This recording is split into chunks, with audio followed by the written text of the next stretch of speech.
A top 3 player in the state and a highly coveted target defensive lineman both commit to the Illini. What a day.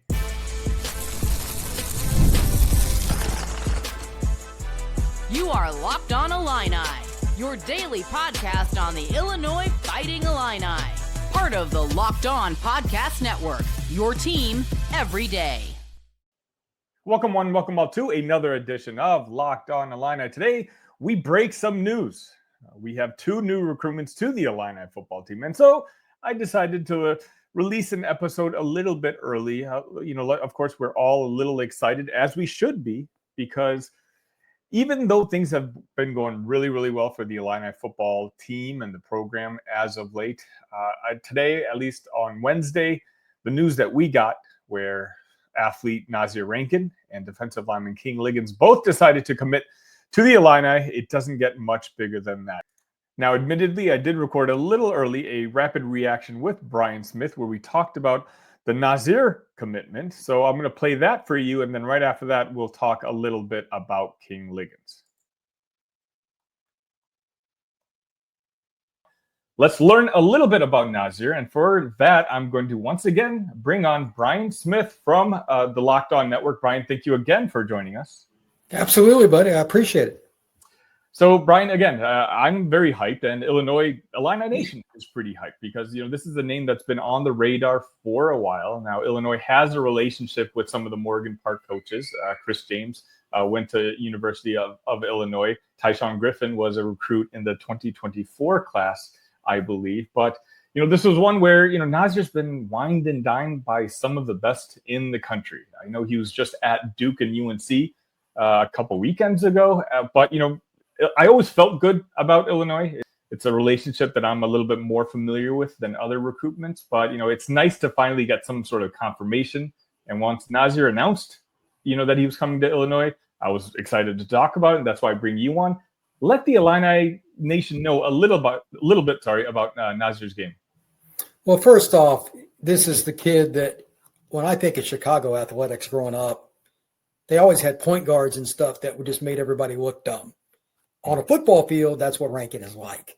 His lateral ability and his ability to stop and start are next level. So whether you put him at nickel corner, slot receiver, outside receiver, free safety, doesn't matter.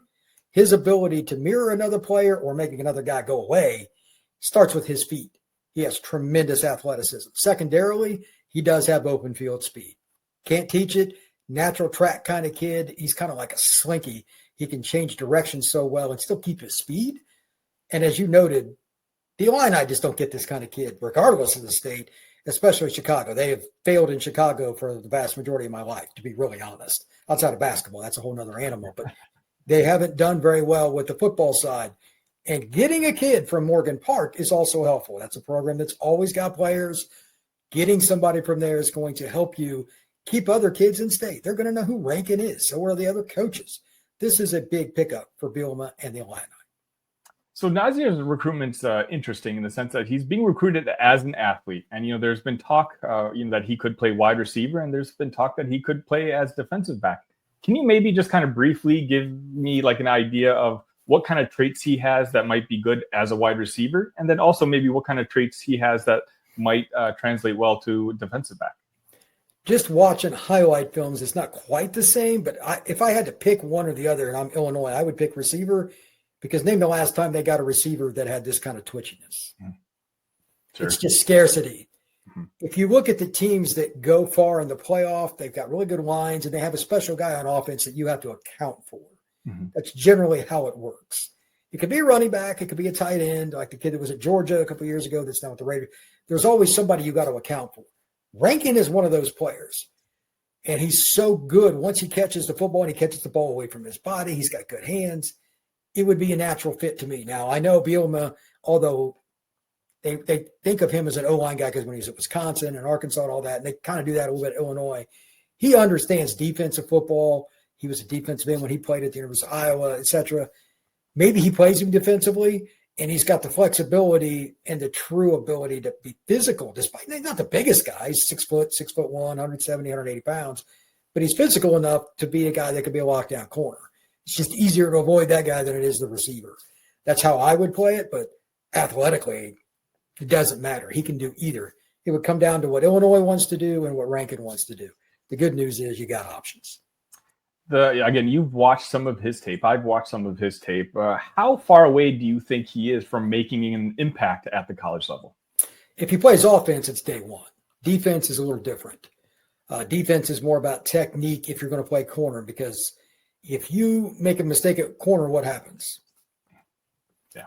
So, again, and Illinois going to do what they're going to do. Bielema, I'm going out on a limb here. He's kind of stubborn. He's going to do what he does. Zero chance for me that I would play him on defense because they don't get this kind of kid. Changes your offense, and everybody plays 8 in the box against Bielema teams.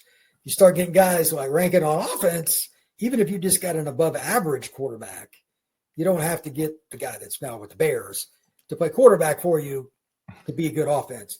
You've got to be able to hit reverses and screens, generic plays that everybody knows coming, but my guy is better than your guy.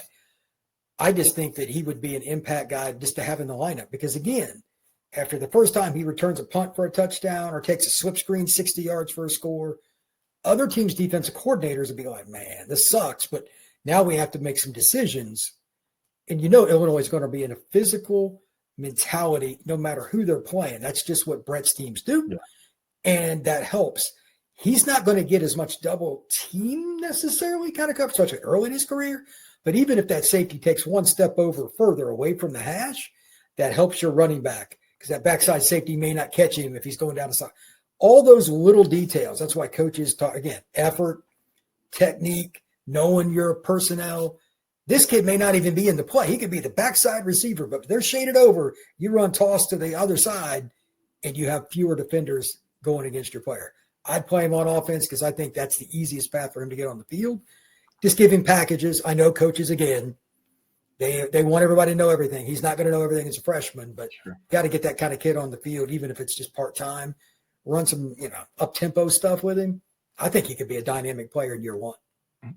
So, Brian, Illinois, for the most part, is known as a basketball school. Things have changed a little bit recently, with Bret Bielema seemingly turning around the program. But that's kind of why I want to talk to you about. I'm very Illini-centric, and so I'm kind of in the world. But you scout national recruiting. Let me ask you, what kind of perception does Illinois have now more on a bigger scale, when it comes to Bret, when it comes to the program? Because they seem to be able to go out to different states and, get 4 stars and, which seemingly didn't happen as much before. They seem to have a lot of positive momentum going on. Am I wrong? No, I don't think that's the case as a fact. They're just way different than what I thought even a year ago. They had a pretty good year, but when you put them back to back and teams know you're coming, like they're playing against Michigan and other schools toe to toe, they're physical with them. That was when I knew, because like Michigan, obviously, like their O-line last few years have been tremendous. I knew then they had a chance. The difference for me was, and even some of the guys that I know, like I've got family in Illinois, outside the numbers, on one side of the ball, they're usually really good. On the other, receiver, I'm like, I couldn't name a receiver in Illinois. I couldn't, and that's a problem. That's the only thing left for them is the offense is considered to be 1995. It just is. I know Bielema doesn't care, but recruits do. That's the only thing left. Fair or not, it's their opinion's the only one that matters. Bret's does not. Right. To get the kids where I live in the South, they've got to be more Ferrari-like than pickup truck-like. So that's the only thing left. I'm curious to see what they do this next year. They got a lot of players back. Had a great season, won 10 games.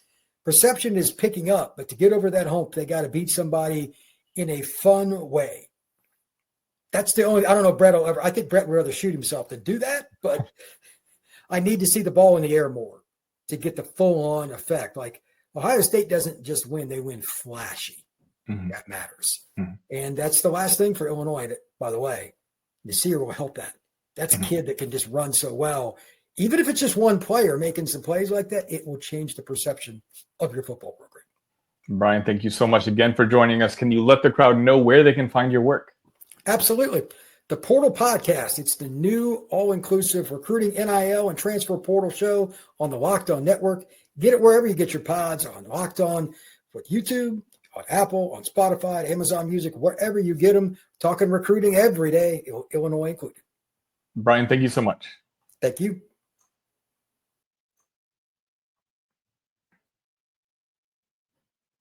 The NBA playoffs are in full swing, and every night delivers highlight-worthy performances, major momentum shifts, and can't-miss moments. Whether it's a game-winning shot or a breakout player, there's never been a better time to get in on the action. FanDuel makes it easy to stay in the game before tip-off and live with player props, performance trends, and same-game parlays. Fans have more ways than ever to play smart and win big.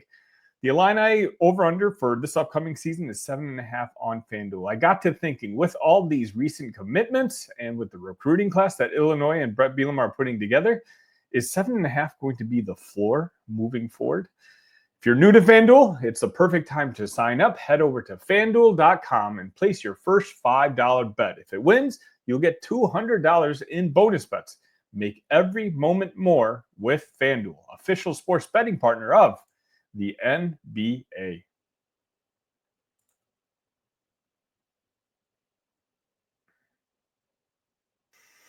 And we're back on Locked On Illini. If you haven't already, make sure you smash that like button. The vibes are fantastic. If you're an Illini football fan and if you're an Illini basketball fan, and make sure you're subscribed to the channel. My goal, of course, is to hit 5,000 by the opening day kickoff against Western Illinois. Speaking of, there's going to be a sellout crowd, supposedly, against Western Illinois. I'll get to that in an episode later this week because we have a whole bunch to talk about today. Again, it's usually a lot to celebrate when you have a top 3 in-state kid to celebrate, to commit to the Illini. But when you have 2 of your coveted prospects both commit on the same day, well, I mean, again, this is a day where that's all I'm going to be talking about. Let's start with King Liggins. Obviously, we just discussed Nasir Rankin a little bit, so let's give a little love to King Liggins as well, who I consider a massive win for Bret Bielema. And when I say massive, I mean literally massive. He's one of the most physically impressive defensive linemen in the entire Midwest, and he decided to also commit to the Illini. If you're not fired up yet, let me tell you why this one matters a lot as well. Let's start with who this young man is. King Liggins is a 6'4", 280-pound beast from Brother Rice in Chicago. He's only going into his junior year, and this is a guy who started his high school career around 240 pounds, and he's already built like a Big Ten nose tackle. I mean, I legitimately think that there's a chance he could be about 300 pounds by the time he arrives on campus. Can you imagine Bret Bielema working with that? He's ranked as the number 91 defensive lineman in the country in the 2026 class by 24/7 Sports, and number 19 overall in Illinois. But trust me, I think that those rankings are a little bit conservative. Liggins had nearly 30 offers, including Wisconsin, Iowa, Rutgers, and Kansas, and Illinois beat them all. Illinois surged very late in this recruitment.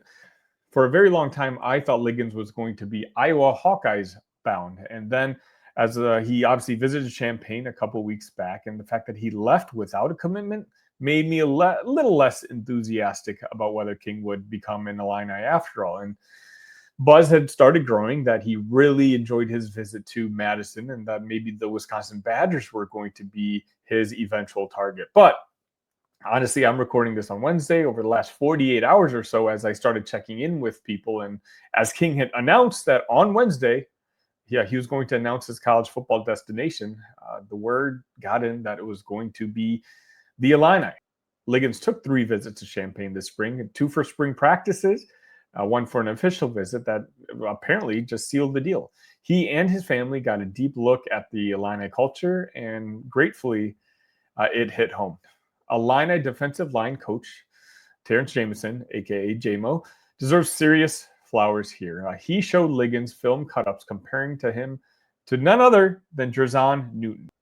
Liggins saw the vision, not just what he is now, but what he could become in the future. And I'll be honest, landing a guy like Liggins isn't about adding another body on the defensive line. It's about making a statement. Illinois can win elite in-state battles for years. Kids like this were heading to Madison or Iowa City, but now they're staying home. And when you add Liggins to the defensive line class that already includes Parker Krim, Tony Belongier, and Jacob Alexander, this is how you build a Big Ten front. He's also a part of something even bigger, the beginning of potentially a Brother Rice empire. That program is loaded. And I'm talking future power guys like Braden Parks and Cameron McGee in 2027 and 2028 classes. This is how you lay the groundwork, win the trust of powerhouse programs, and watch it pay off. Again, let me talk a little bit about what Liggins brings on the field. This guy's motor is nonstop. He does not clog up running lanes. He chases down plays from the backside, and he's a multi-sport athlete. And his wrestling background shows up in how he uses leverage and his hands. He already plays in a college-style system at Brother Rice, and his physical maturity is well ahead of schedule. He's versatile too. He could play the 4-eye, the 3-tech, or even shade out depending on the front. Think of him as a tone setter with the upside of a multi-year starter and possibly even an NFL future if the development continues. I'll wrap it up by just saying this is how programs are built, folks. Bret Bielema and Coach Jamo are stacking grown men up front. And to do it with an in-state kid like Liggins, that's how you're going to change those narratives. That's how you win recruiting battles and recruiting wins. So welcome to the family, King. You're not just a big name, you're a big-time commitment for a program that's showing no signs of slowing down. And I just did want to say, for a long time, we knew how good of a developer Terrance Jamison was of defensive linemen. So it was kind of mind-boggling that he wasn't able to seemingly secure the top type of recruits that we would imagine would want to play for a guy like Coach Jamo. But that's all changed as of late. And the recruiting has almost caught up to his development. And the only reason I'm saying it hasn't caught up to his development skill is just because of how insanely good he is at developing defensive line coaches. Look, Coach Jamison was one of the finalists for the Michigan job just last offseason. This is a coach which, it's become common around these parts who wants to stay and learn under Coach Bret Bielema. And Illini fans need to be very excited and grateful that he's been here for as long as he is. Again, there was a lot of frustration for a while that he wasn't able to nab some of the recruits that you would think after developing a guy like Johnny Newton and Keith Randolph would bring in. But it looks like that talent pipeline is not just catching up, but maybe even surpassing levels that it was in the past. So not only a victory for Coach Bret Bielema, but absolutely a Coach Jamison victory and something he deserves all the praise for. Let me know in the comment section your thoughts on King Liggins.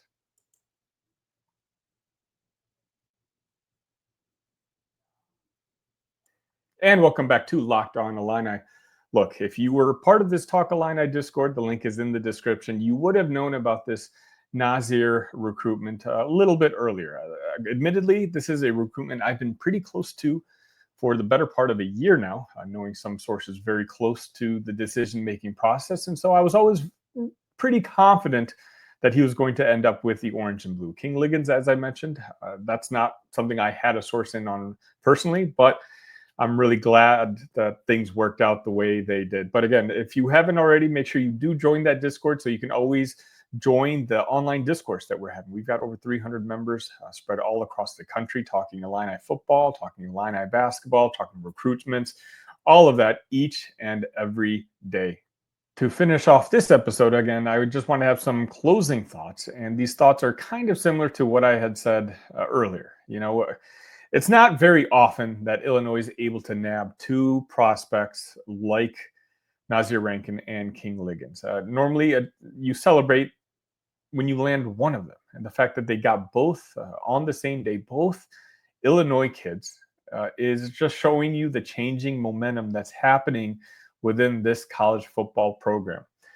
For my entire life, and this has not changed, for my entire life, there hasn't been anything close to being a wall around the state of Illinois. And if there's one thing that frustrated me most about the Lovie Smith era here in Illinois was the fact that he just completely abandoned the state completely. No matter what, if I wanted to go out with a group of buddies, a group of friends, and we all watched college football, I seemingly was almost always the only one even remotely interested in talking Fighting Illini football. And I mean, on one hand, I get it. The Fighting Illini haven't been a very good football program for almost 2 decades now. But still, being the state school, you would think that there'd be more conversations at the local bars or wherever you discuss sports about the homeschool team. But there hasn't been. And not just amongst fans of college football, but the recruits, the high school recruits. No one was paying Illinois any attention until Bret Bielema took over. We all know of the hundreds of phone calls he made to local high school coaches the day he was hired. And that, who would have thought that was just a glimpse to the commitment that he was going to make to the state. Look, you can't win championships by only recruiting the state of Illinois, but you can absolutely build a foundation of a team by getting the top talent in Illinois. And again, we're not done yet. We still have a couple tight ends that we're going after. Right now, at least as of this recording, Illinois has a top 10 recruiting class in the entire country. That's right. Let me repeat that just because I don't know if I'll ever be able to say that again. As of this recording, Bret Bielema and the Fighting Illini are ranked in the top 10 in the entire country when it comes to overall recruiting. And that just means more when a lot of that talent is coming from the home state. Don't get me wrong. Of course, it's wonderful to get the elite speed from Florida. And obviously, Bret Bielema and the staff have been making a lot of offers recently out of the state of Texas, right? Again, Texas and Florida, those athletes can win you championships. But you can't get to that level without the foundation of a football team, which you absolutely can build in the Midwest. And more importantly, you can build in Illinois. It's a pleasure to see that a head coach who recognizes that, who embraces that, and goes after it aggressively. And now we're seeing the fruits of that hard work. The fact that the top high school players in the state now, keep in mind, for the last 5-6 years, they've seen Illinois as a decent program. They're not being sold a vision. They're not being sold a dream. They see that Illinois is here already. If anything, they're knocking on the door of something even better. And that's what they want to be a part of.